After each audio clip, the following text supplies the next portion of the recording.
Central Africa's flag carrier, grounded by debt, the Cameroon Airlines story.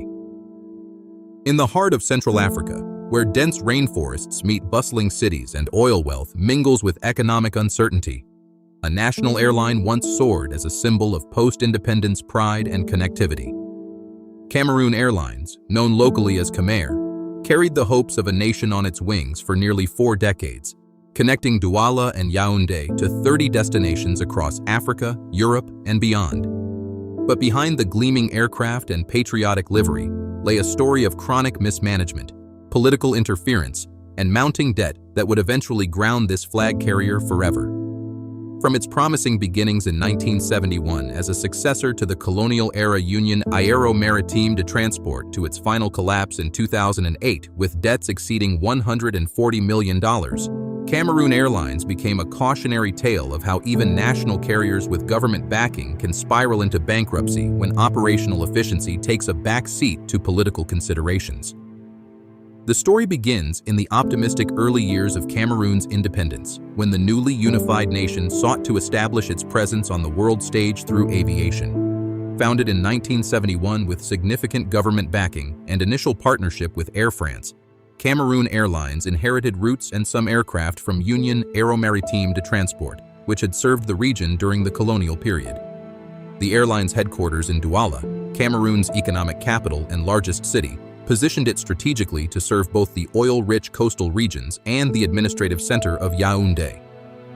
Early fleet acquisitions included Boeing 737-200s for regional routes and larger Boeing 747s for international services, reflecting ambitious plans to connect Cameroon directly with Europe and other African capitals. The government's 96% ownership stake demonstrated the political importance placed on having a national carrier, viewing it as essential infrastructure for economic development and national prestige. Initial routes focused on serving the capitals of neighboring countries like Chad, Central African Republic, and Equatorial Guinea, markets where demand existed but competition remained limited. During its peak operational years in the 1980s and early 1990s, Cameroon Airlines expanded its network to impressive proportions for an African carrier of its size. The route map stretched across 4 continents, with regular scheduled services to Paris, Frankfurt, London, Rome, and Brussels in Europe, creating vital links for Cameroon's business community and diaspora. Within Africa, the airline served 24 destinations including major hubs like Lagos, Nairobi, Johannesburg, Casablanca, and Tunis, positioning itself as a connector between Central Africa and the continent's major economic centers. The fleet grew to include Boeing 767s for medium-haul international routes, complementing the 737s on regional services and the 747s on long-haul European routes. At its operational peak, Cameroon Airlines employed over 2,000 people directly, with thousands more depending on the airline through related services at airports and in the tourism industry. The carrier also operated cargo services, crucial for transporting Cameroon's cocoa, coffee, and timber exports to international markets while bringing in manufactured goods and machinery. Load factors on popular routes like Douala-Paris often exceeded 80%, demonstrating genuine market demand for the airline's services, despite increasing competition from European and other African carriers.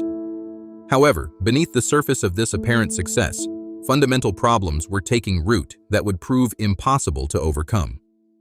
Government interference in operational decisions became endemic, with political appointees often lacking aviation expertise making crucial choices about routes, staffing, and procurement. The airline was frequently required to operate unprofitable domestic routes to remote regions for political reasons, while more commercially viable international routes faced constraints due to bilateral aviation agreements that favored other carriers. Maintenance standards began to deteriorate as cost-cutting measures and delayed payments to suppliers created a vicious cycle of aircraft groundings and service disruptions. By the mid-1990s, Cameroon Airlines aircraft were spending an average of 40% of their time grounded for maintenance issues, repairs, or lack of spare parts, destroying schedule reliability and passenger confidence. The airline's financial reporting lacked transparency, making it difficult for management to make informed decisions, or for creditors to assess the true state of the company's finances. Fuel costs, representing typically 30 to 40% of operating expenses for airlines, became increasingly difficult to manage as world oil prices fluctuated and the airline's purchasing power declined with mounting debts to suppliers.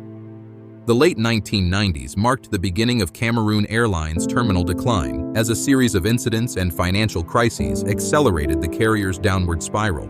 In 1999, the airline faced its first major operational crisis when multiple aircraft were simultaneously grounded due to maintenance issues and unpaid supplier bills, forcing the cancellation of numerous flights and stranding passengers across its network. The situation was compounded by the airline's inability to secure adequate insurance coverage, as insurers became increasingly wary of the carrier's safety record and financial stability.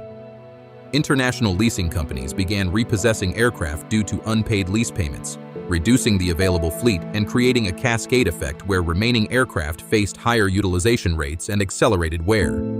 Staff strikes became increasingly common as salary payments fell months behind, with pilots and cabin crew sometimes refusing to operate flights until back pay was received.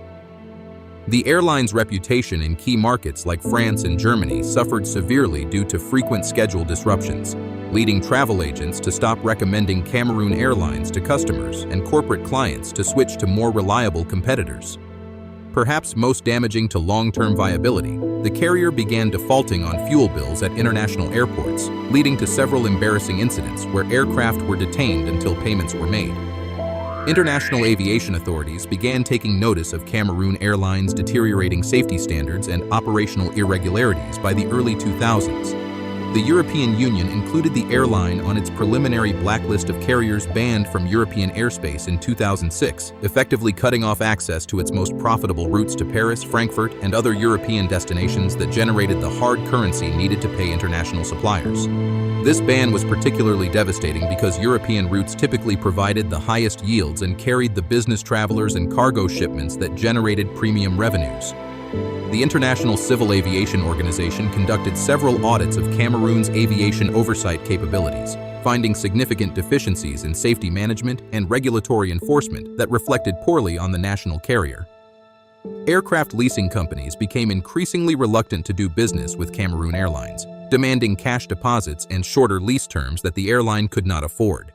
The carrier's maintenance operations came under scrutiny from manufacturer Boeing, which expressed concerns about the airline's adherence to required maintenance schedules and use of approved parts. Insurance premiums skyrocketed as underwriters classified Cameroon Airlines as high risk, adding millions of dollars in additional costs that the struggling carrier could not absorb. The final years from 2005 to 2008 witnessed a desperate series of restructuring attempts and government interventions that ultimately proved insufficient to save Cameroon Airlines.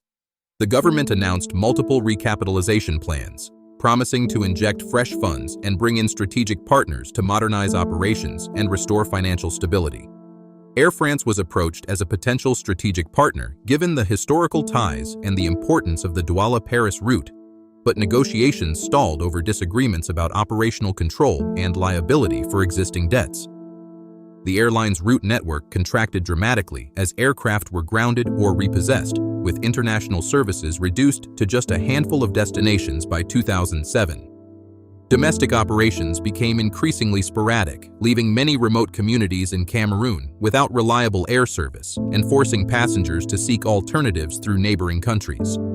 The workforce shrank from over 2,000 employees to fewer than 800 as layoffs and voluntary departures decimated institutional knowledge and operational capabilities. By early 2008, Cameroon Airlines was operating with just 2 functioning aircraft, a Boeing 767 and a single Boeing 737, trying to maintain skeleton services on a few domestic and regional routes, while creditors circled and the government debated whether to continue supporting the failing carrier or allow it to collapse.